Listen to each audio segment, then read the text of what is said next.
Hi hello welcome back to my channel friends. ఈరోజు అయితే నేను చికెన్ పీకిల్ అయితే చేస్తున్నా చూడండి. ఫ్రెండ్స్, ఫస్ట్ అయితే చికెన్ అయితే చిన్న చిన్న పీసెస్గా చేసుకొని అయితే పసుపు ఉప్పు అయితే కలిపి అయితే పెట్టుకోవాలి.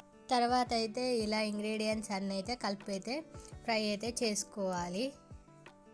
తర్వాతనైతే గ్రైండ్ అయితే చేసుకోవాలి. మనం ఎప్పుడు న్యాచురల్గా ఉండాలి కాబట్టి మనం మన చేత్తోనైతే రుబ్బుకుంటున్నాం చూడండి.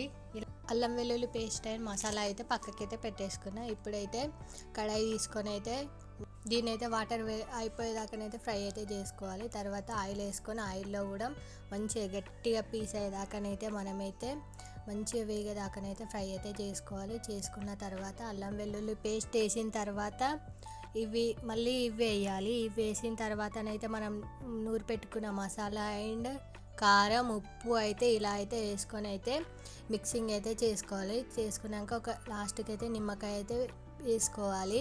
ఫ్రెండ్స్, టేస్ట్ అయితే చాలా అంటే చాలా సూపర్గా ఉంది. నా ఛానల్ని కొంచెం సబ్స్క్రైబ్ చేసుకోండి కదా.